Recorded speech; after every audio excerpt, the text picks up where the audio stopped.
Ja, und damit herzlich willkommen im neuen Video. Auch heute machen wir weiter hier in unserer Weihnachtsreihe. Und ich möchte euch heute mal „O du Fröhliche" zeigen auf dem Klavier. Ja, man hat es eben schon gehört, da habe ich das hier in dieser, ja, schon sehr bombastischen Version gespielt. Ich werde euch heute aber einmal die Grundversion zeigen, also einfach nur die Grundmelodie, und die linke Hand begleitet ganz einfach dazu. Der erste Teil des Videos, also zeige ich euch wirklich die Grundversion des Stückes, und dann im zweiten Teil werde ich euch hier dann diese fortgeschrittenere Variante zeigen, die ich eben gespielt habe. Und schau mal hier oben in der Videobeschreibung, da habe ich auch mal mein Tutorial zu „Leise rieselt der Schnee" verlinkt. Das war jetzt das Piano-Weihnachtstutorial vor diesem Video. Wenn du das dir noch nicht angeschaut hast, gerne mal reinschauen, lohnt sich. Aber heute jetzt hier also „O du Fröhliche". Und wie immer, ich zeige dir erst einmal, was die rechte Hand spielt, dann was die linke Hand spielt, und dann nehmen wir beide Hände zusammen. Wir fangen an mit dieser einfacheren Grundversion. Ich zeige dir erst mal auf der rechten Hand hier die Grundmelodie, die die rechte Hand spielt. Und zwar ist das folgende.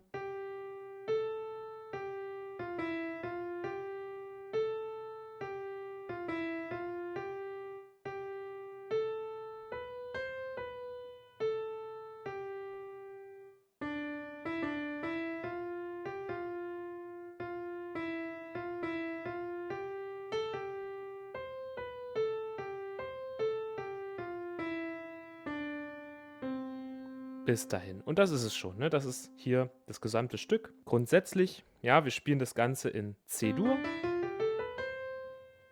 Also wir nutzen nur die Töne der C-Dur-Tonleiter dann, ja, auch auf der linken Hand. Und jetzt fangen wir erstmal mit dem ersten kleinen Abschnitt an. Und zwar beginnen wir hier auf dem G und spielen folgendes. Bis dahin, ne? Also G, A, G, F, E, F.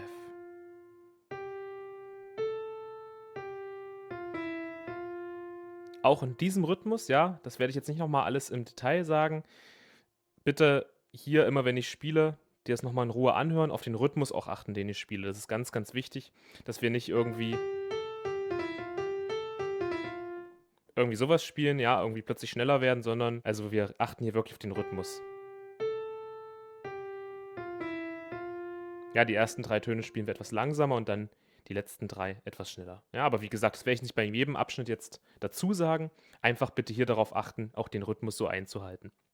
Also nochmal, wir spielen G, A, G, F, E, F. Ja? Das Ganze wiederholt sich dann noch einmal, also das wird zweimal gespielt. Nochmal.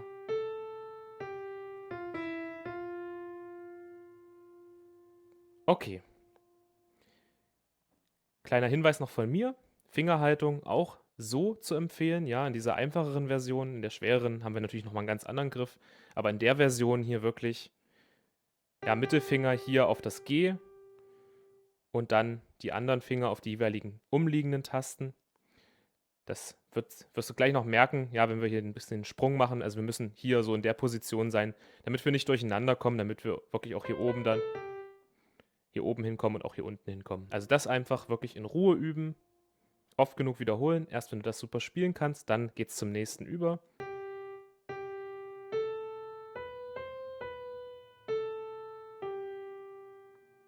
Das ist dieser hier. Ja, wir spielen G, G, A, H, C, H, A und wieder das G.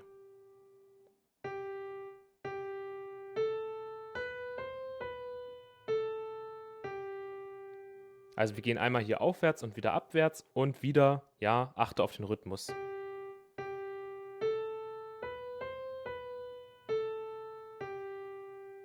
Ganz wichtig, wir spielen hier, ja, wir sind ja in der Position vorher von dem Part. Ja, das war ja der Part davor, und jetzt sind wir hier mit dem Mittelfinger auf diesem G, und wenn wir also einmal anschlagen und jetzt nochmal anschlagen, dann landen wir mit dem Zeigefinger, nämlich damit wir hier hochkommen. Ja, also wir brauchen ja hier oben das C, Und da müssen wir also hier diesen Wechsel machen, also ein Anschlag auf den Mittelfinger und der zweite auf dem Zeigefinger und dann haben wir also den kleinen Finger hier oben und können hier das C anschlagen. Ja, das ist ganz wichtig an der Stelle, sonst, wenn ich das nicht mache, ja, dann habe ich hier ein Problem.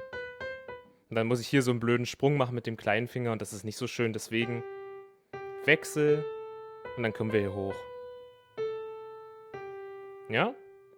Dann macht es das Ganze wesentlich einfacher. Dann geht's weiter, der nächste Abschnitt auf der rechten Hand.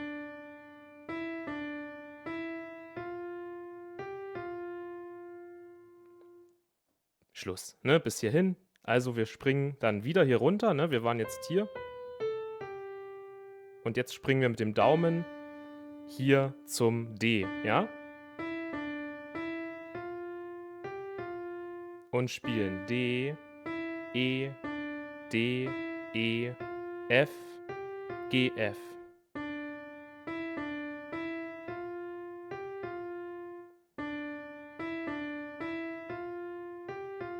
Ja?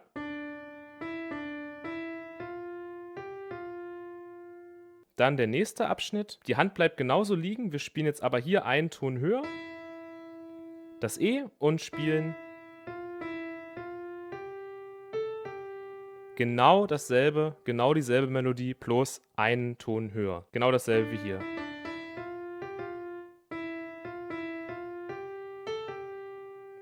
Deswegen auch die Fingerhaltung wieder wichtig, ja, dass wir hier oben den kleinen Finger auf dem A haben. Wir spielen E, F, G, A, G.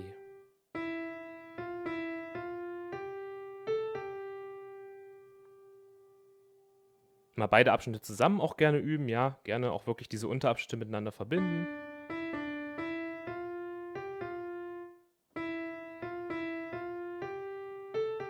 Hier bietet sich das natürlich vor allem an, weil es dieselbe Melodie ist. So, und dann kommt der finale Abschnitt. Wir springen hoch.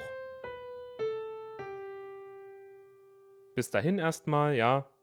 Also, wir springen hier hoch, wieder mit dem kleinen Finger, ganz wichtig, ja, damit wir hier die ganze Hand links haben. Also nicht irgendwie mit dem Mittelfinger, weil sonst fehlen uns hier wieder Finger für die anderen Tasten. Also wirklich mit dem kleinen Finger hier hochspringen.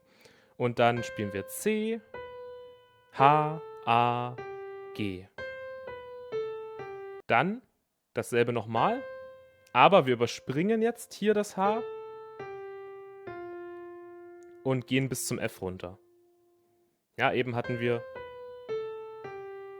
das hier und jetzt überspringen wir den Ton, aber spielen dafür das F mit. Ne, da siehst du auch, brauchen wir hier wieder den Daumen, ja. Deswegen die Fingerhaltung wieder ganz wichtig. Immer schön auf die Fingerhaltung achten und auf den Rhythmus. Also, ja, wir überspringen hier das H. Wir brauchen den Ringfinger hier nicht, sondern springen mit dem Mittelfinger hier auf das A, dann das G und dann das F.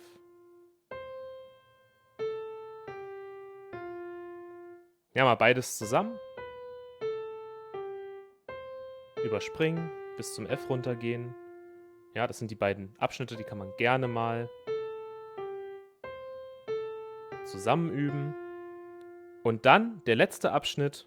Wir springen hier zum E und dann D, C. Und das dann ganz langsam, ja? Also du siehst, ich bleibe wirklich lange hier auf den Tasten liegen. Und das ist schon das ganze Stück. Das ist also O du Fröhliche. Ja, du kannst es einfach auf der rechten Hand hier in dieser Variante spielen. Ganz wichtig nochmal beim letzten Abschnitt, wenn wir natürlich dann hier mit dem Daumen auf dem F landen, dann müssen wir jetzt natürlich hier die Hand bewegen. Ja, also in dem Moment, wo ich hier mit dem Daumen auf dem F lande, bewegt sich schon mein Mittelfinger hier zum E, damit ich das anschlagen kann. D, C.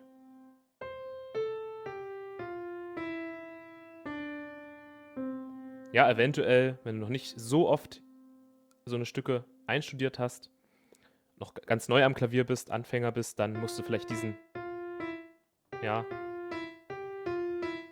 musst du vielleicht das hier mal ein bisschen üben, ja, dass man hier diesen Wechsel macht.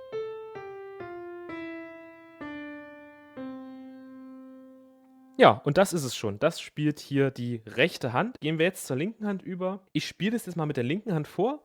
Achte bitte einfach nur auf die linke Hand jetzt, ja?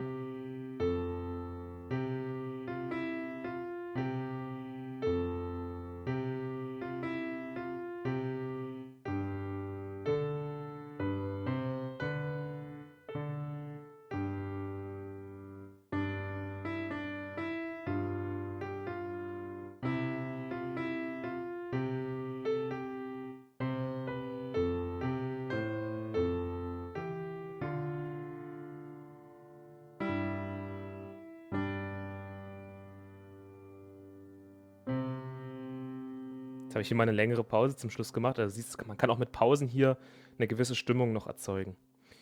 So, also das ist das, was die linke Hand dazu spielt. Wir spielen eigentlich wirklich hier immer nur den Grundton mit. Zum Schluss habe ich das hier in der Oktave gespielt. Das musst du nicht machen. Da kannst du auch hier oben oder hier unten einzeln das G mitspielen. Ich zeige dir mal kurz, was die linke Hand jetzt hier spielt. Ja, nur alleine die linke Hand und dann nehmen wir gleich beide Hände zusammen, weil so schwer ist das nicht. Ne? Also die linke Hand spielt C, F, C. Ja, das ist der erste kleine Abschnitt. Pause, das ist das, was sich dann hier rechts nochmal wiederholt. Also nochmal C, F, C. Dann geht's weiter.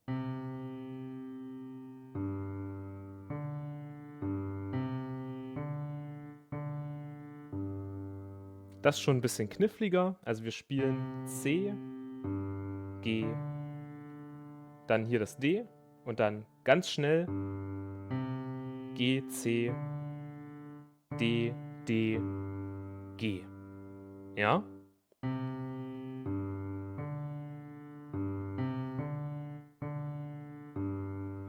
In etwa in diesem Rhythmus. Dann geht's weiter. Das ist auch nicht schwer. Wir schlagen zweimal das G an und dann zweimal das C. Ja.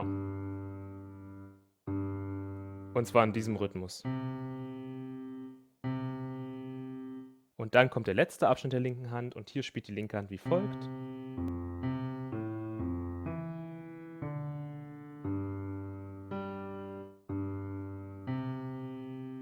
Das hier. Ja, das ist dann wirklich hier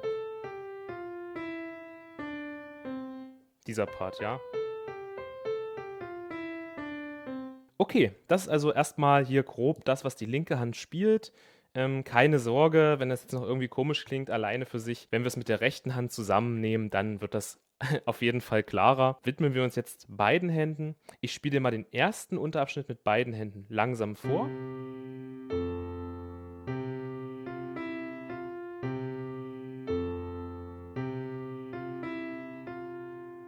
Bis dahin. Beziehungsweise waren das jetzt eigentlich schon 2 Unterabschnitte, aber da sich der Abschnitt wirklich einfach nur wiederholt, können wir die auch gleich zusammennehmen. Ganz einfach, wir spielen das C und das G gleichzeitig. Und wenn wir hier das A spielen, spielt gleichzeitig auf der linken Hand das F. Und dann auch wieder gleichzeitig G und C. Und die rechte Hand spielt dann alleine. Ja? Dann wiederholt sich das Ganze nochmal. Also nochmal C und G gleichzeitig.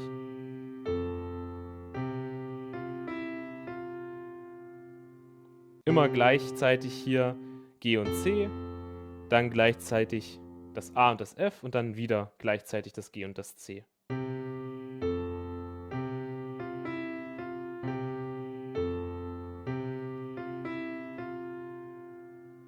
Dann geht's weiter mit folgendem Abschnitt.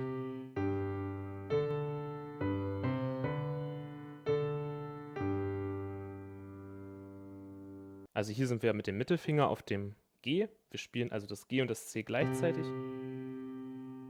Dann gleichzeitig nochmal das G und dann hier das G auch. Dann gleichzeitig auch D und also D und A.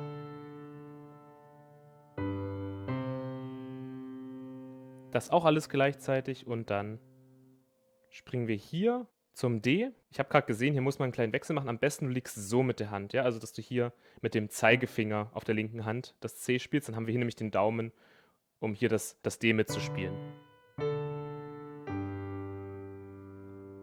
Ja, dann schlagen wir eigentlich wirklich... Ja, wir schlagen alles gleichzeitig an, jeden Ton.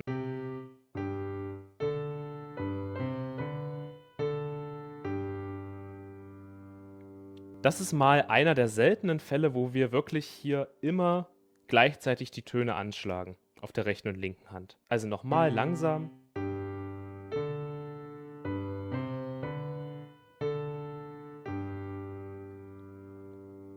Okay. Ja, wie gesagt, leg wirklich hier den Zeigefinger auf das C, damit wir den Daumen hier fürs D haben. Das vergesse ich auch manchmal und dann muss ich hier springen. Ist ungünstig. Besser ist es, wirklich hier direkt den Zeigefinger zu haben. Dann, genau, geht es jetzt hier weiter. Das ist gar nicht so schwer. Also da spielen wir wirklich ja hier das D und hier gleichzeitig das G. Und da schlagen wir zweimal natürlich das G hier unten an. Und zwar immer, wenn wir hier diesen Takt nochmal wiederholen.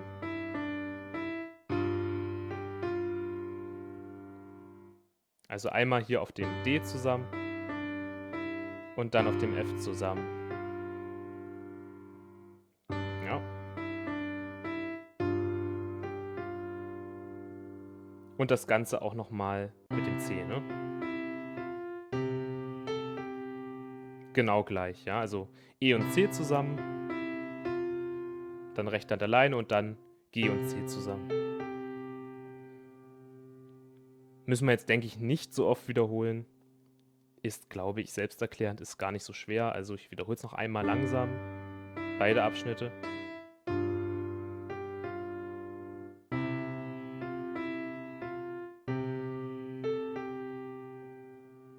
Bis dahin.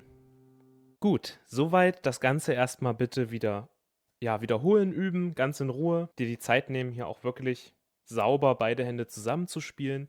Und jetzt kommt der finale Part, also das Ende. Und zwar spielen wir im letzten Abschnitt wie folgt.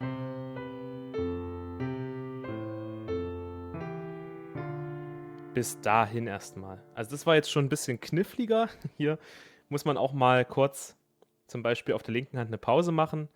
Das spielt nicht immer beides gleichzeitig, also spielt nicht immer linke und rechte Hand gleichzeitig. Aber das kriegen wir trotzdem auf jeden Fall hin. Ne? Wir müssen es einfach wirklich ganz langsam wiederholen. Also, wir spielen zuerst einmal hier natürlich das C und das C gleichzeitig. Dann spielt die rechte Hand das H alleine und ab jetzt spielen wir immer beides gleichzeitig.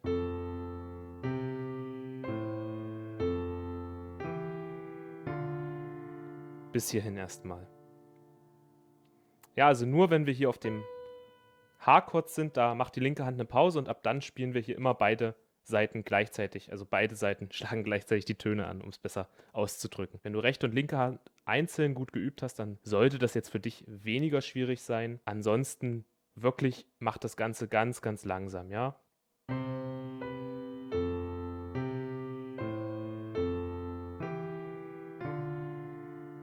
Das ist der Trick. Ganz langsam rechte und linke Hand wiederholen. Also nochmal, noch langsamer gerne, ja, wenn du es noch langsamer spielen willst.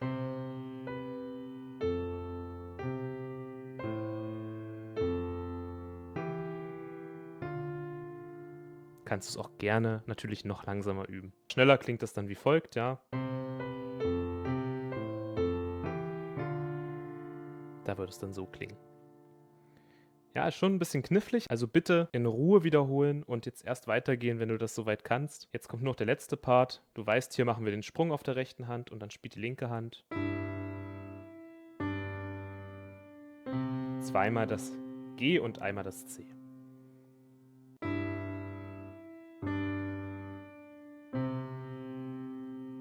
Und das ist es schon. Kleine Variation möglich. Zum Beispiel kannst du hier beim ersten Mal das G in der Oktave spielen und dann das G einzeln und dann C. Das ist eine Variante. Oder du spielst das G hier unten und in der Pause spielst du es nochmal hier oben. Also spielst so.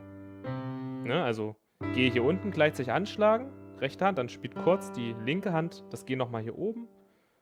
Dann G und G natürlich wieder zusammen, aber diesmal nicht hier oben, sondern nur hier unten. C. Ja, das sind so kleine Variationen, die man hier mal machen kann, dieser einfachen Variante. Ne? Also entweder so oder so. Natürlich hier vom G dann runtergehen. Oder wenn dir das alles viel zu kompliziert ist, schlägst du einfach das G einfach nur hier einzeln an.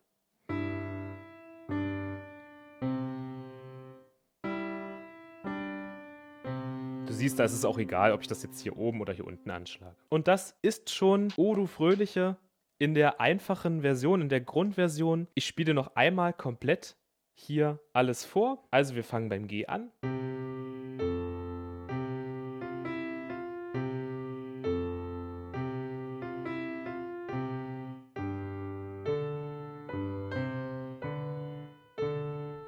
Hier habe ich schon wieder vergessen, die Fingerhaltung. Ja, du hast gesehen, ich musste hier springen. Dann geht's weiter.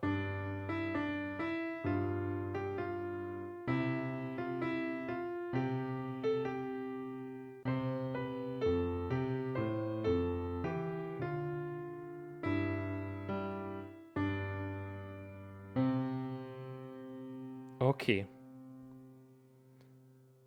Ja, also wenn du das soweit drauf hast, dann kannst du hier wirklich schon O du Fröhliche auf dem Klavier spielen. Da erstmal an der Stelle meinen herzlichen Glückwunsch. Ich hoffe, dass es dir bis hierhin gefallen hat und dass du es auch soweit verstanden hast. Jetzt würde ich dir mal noch eine fortgeschrittene Variante vorstellen, die aber wirklich nur, wenn du willst, gerne, ja, wenn du das Ganze noch ein bisschen bombastischer spielen kannst. Und zwar ist das folgende. Diese hier. Was machen wir hier an der Stelle? Das geht natürlich dann noch ein Stück weiter. Wir spielen jetzt nicht mehr die einzelnen Töne, sondern wir spielen das Ganze jetzt in der Oktave auf der linken Hand und auf der rechten Hand spielen wir es im kompletten Akkord. Ja, also wir spielen C nicht nur, ne, das ist eigentlich C, weil es hier Teil von C-Dur ist, aber wir spielen es also nicht nur hier als einzelnen Ton, sondern wir spielen es hier als Akkord und die linke Hand spielt einfach immer den Grundton genauso mit. Also die linke Hand spielt gar nichts anderes, bloß wir schlagen die Töne in der Oktave an. Wenn dir das vielleicht an der Stelle mit der linken Hand zu viel ist, kannst du auch die linke Hand weiter so spielen, wie du sie vorher gespielt hast, also weiter die einzelnen Töne anschlagen und trotzdem auf der rechten Hand die Akkorde spielen. Das ist natürlich alles möglich, ja, da kannst du jetzt das so spielen, wie du das gerne möchtest. Das ist gar kein Problem. Aber an sich würdest du jetzt genau dasselbe auf der linken Hand nochmal spielen, bloß in der Oktave und schön tief hier unten, ne, damit das diesen Bass schafft. Ja.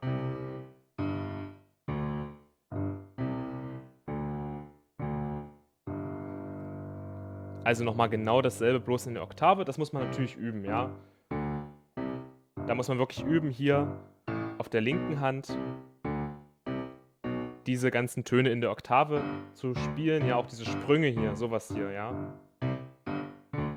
Dass du sowas wirklich auch in der Oktave hinkriegst. Ne? Das wird nicht auf Anhieb klappen, wenn du sowas noch nie gemacht hast. Das musst du wirklich trainieren. Ne? Also das erstmal zur linken Hand. Die linke Hand spielt genau das gleiche, bloß in der Oktave. Und die rechte Hand spielt jetzt die Töne, die es vorher schon gespielt hat, auch wieder, aber natürlich im Akkord. Und zwar zeige ich dir jetzt mal die Akkorde, die wir spielen. Also wir fangen hier an mit C-Dur, dann kommt F-Dur und dann wieder C-Dur. Das sind die ersten 3 Akkorde, die wir brauchen. Ne? Also wir spielen jetzt hier, ne, wir machen jetzt hier diesen Griff. Auch diese Griffe muss man natürlich üben. Spielen C, also das ist der normale C-Dur-Akkord, aber spielen hier unten noch das G mit. Ne? Also spielen G, C, E, G. Dann bewegen wir uns ein Stückchen weiter nach oben und spielen F-Dur. Ja, aber F-Dur hier in dieser Umkehrung. Ja, das wäre normales F-Dur. Das ist F-Dur in der Umkehrung und spielen das A, das C, das F und das A. Ja, ist nichts anderes als die verschiedenen Umkehrungen von F-Dur. Da lohnt es sich übrigens mal nebenbei so gesagt, diese Umkehrungen zu üben, ja. Habe ich auch schon mal ein Video zu gemacht, findest du auf meinem YouTube-Kanal. Umkehrungen. Lohnt sich, hier diese Umkehrung zu üben, damit man sowas wirklich einfacher spielen kann. Ja? Wenn man einmal von jeder Tonart diese Umkehrung geübt hat, dann fällt dir das hier gar nicht mehr so schwer. Ne? Auch auf die Fingerhaltung achten. Ich spiele den Daumen auf dem A, den Zeigefinger auf dem C, den Ringfinger auf dem F und hier den kleinen Finger wieder auf dem A. Und dann wieder zurück, ja?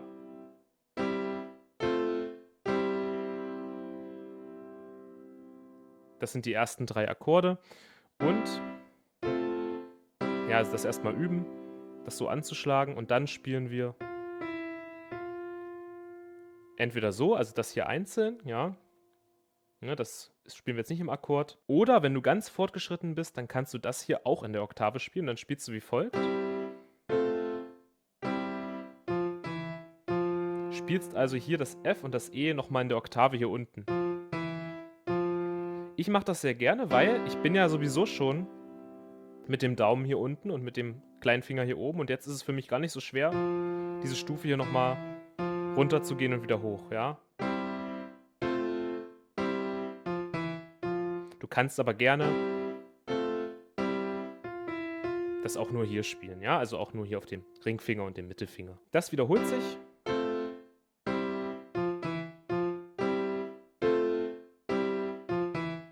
Ja, das wiederholt sich zweimal, wie gehabt. Und jetzt spielen wir nochmal C-Dur. Dann G-Dur, ja. Das ist G-Dur in dem normalen Akkord und das G noch hier oben, ja. Dann E-Dur. Das wäre E-Dur. Jetzt hier unten noch das A mitspielen. Ja, bis dahin erstmal. C-Dur, G-Dur, E-Dur. Und jetzt dann wieder G-Dur. Aber so gespielt mit Daumen, Zeigefinger, Ringfinger und kleinem Finger. Dann gehen wir nochmal komplett eine Stufe höher zu A-Moll. Also wir bewegen wirklich hier die Hand einfach nur, ja, jeden Finger einen Ton höher. Sodass wir jetzt also mit dem Daumen hier auf dem C sind, mit dem Zeigefinger auf dem E, mit dem Ringfinger auf dem A und hier wieder auf dem C. Ja?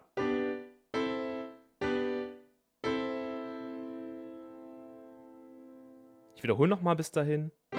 C-Dur, G-Dur, D-Dur, wieder G-Dur, A-Moll und jetzt gehen wir wieder runter, wieder zu G-Dur und jetzt wiederholt sich das Ganze nochmal und da machen wir Folgendes. Wir gehen jetzt hier mit dem Daumen eine Stufe runter und mit dem Zeigefinger und bleiben mit den beiden anderen Fingern aber liegen. So, dass wir diesen Ton hier haben, ja, also dass wir dann hier das G und das A spielen, hier das D und hier das A, genau. Also das spielst du dann und dann gehst du aber hier nochmal, machst hier nochmal so einen kleinen Vorschlag und gehst mit dem Mittelfinger hier auf das Fis, ja. Kannst du auch weglassen, klingt aber sehr cool, dass man hier nochmal so nochmal so eine Stufe runter geht, ja. Und dann enden wir hier wieder auf G-Dur. Ich wiederhole nochmal ganz langsam. C-Dur, G-Dur, D-Dur, G-Dur, A-Moll, G-Dur. Im Prinzip nochmal G-Dur, aber jetzt halt hier vermindert. Wir gehen auf das Fis und G-Dur. Dann geht's weiter. Jetzt sind wir ja sowieso hier unten auf G-Dur und jetzt spielen wir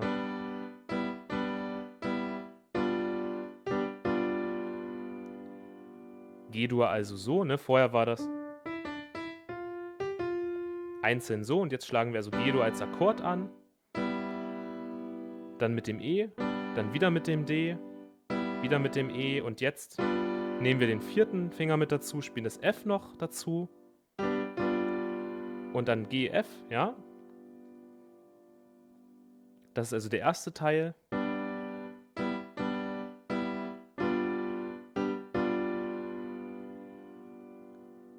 Dann das Ganze in C-Dur, aber C-Dur hier in der zweiten Umkehrung, ja, erste Umkehrung, Grundakkord, erste Umkehrung, zweite Umkehrung, ja.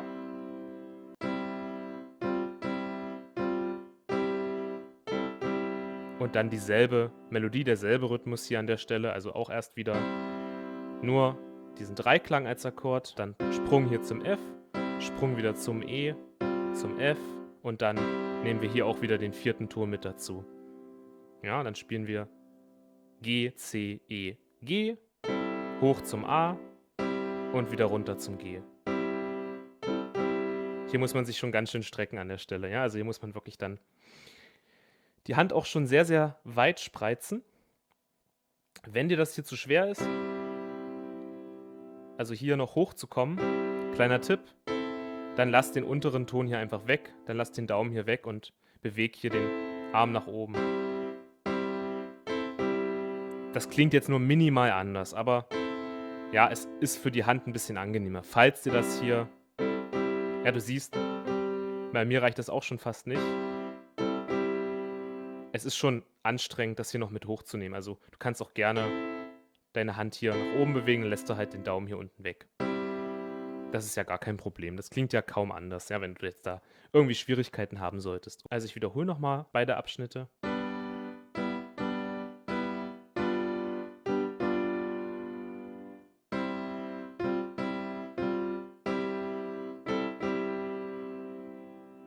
Ja, jetzt kommt dieses.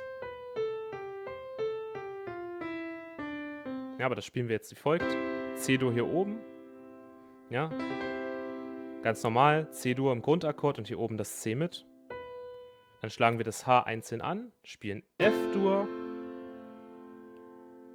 Und zwar in dieser Akkordumkehrung nochmal C-Dur, diesmal mit dem G hier unten und normal C-Dur hier oben. Also nochmal.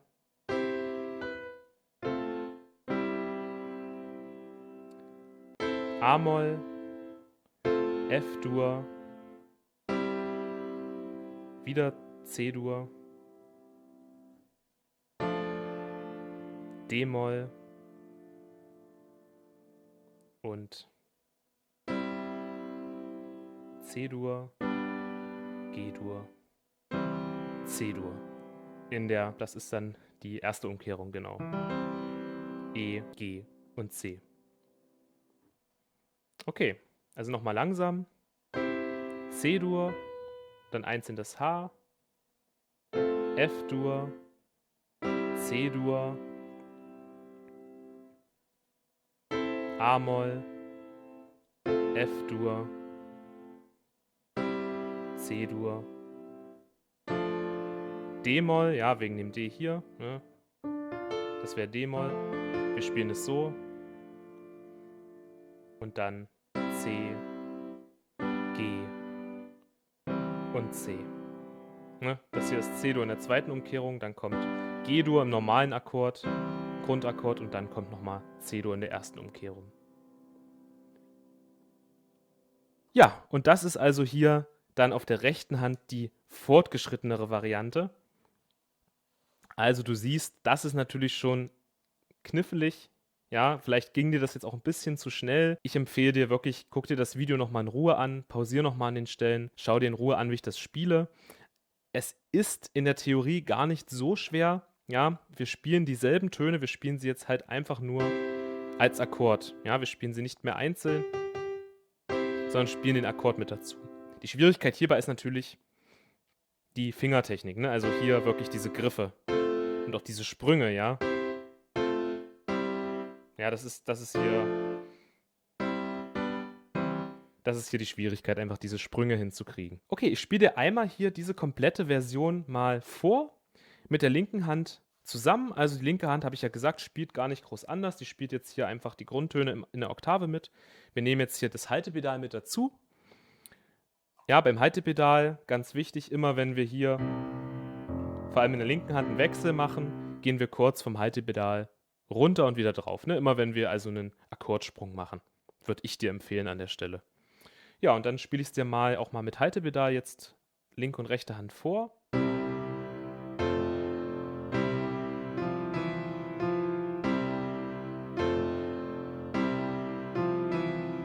Ja, bis hierhin erstmal. Du siehst, linke Hand spielt einfach in der Oktave mit. Hier hast du die Variante, ob du es so spielen willst oder hier oben, ja, das ist egal. Da kannst du dir deine bevorzugte Variante aussuchen. Und dann geht es weiter, wieder C, G, D, ja. Und dann G, ja, A-Moll, aber hier mit dem C. Wieder G. Wir spielen hier das A. Nochmal das A. Rechte Hand spielt alleine hier nochmal das Fis, ja, für diesen Übergang. Und dann G und G. Ja. Dann geht's weiter.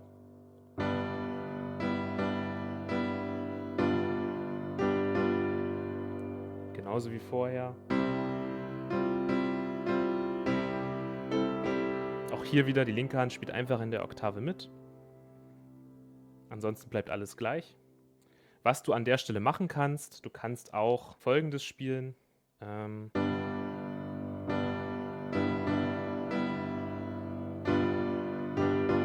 Was habe ich gemacht? Ich habe die linke Hand die ganze Zeit mitgespielt, außer an folgender Stelle. Also ich spiele zusammen, zusammen, zusammen. Aber wenn ich das hier an der Stelle nochmal wiederhole, dann spiele ich die rechte Hand alleine, ja? Also nur diesen Teil hier spielt die rechte Hand alleine und dann spielt wieder beides zusammen. Genauso bei C. Hier auch wieder alleine. Und dann wieder zusammen. Ja? Bei der linken Hand, wenn man jetzt nur die linke Hand hören würde, klingt das so.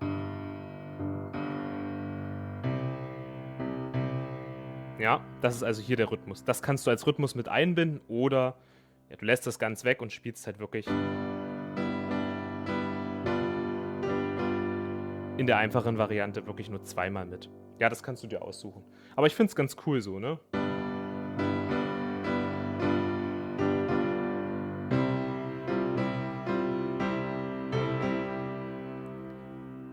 Hier natürlich wieder deine Entscheidung, wie du das Ganze spielen möchtest. Es gibt hier keine feste Regel, wie du das spielen musst. Ja, und dann der letzte Abschnitt, ne?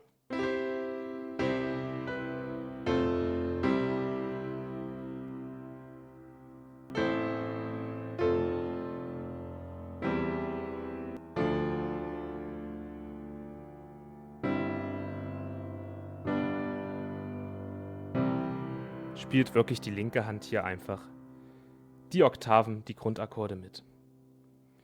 Ja, und das ist es schon. Also das ist hier noch die fortgeschrittenere Variante von O du Fröhliche.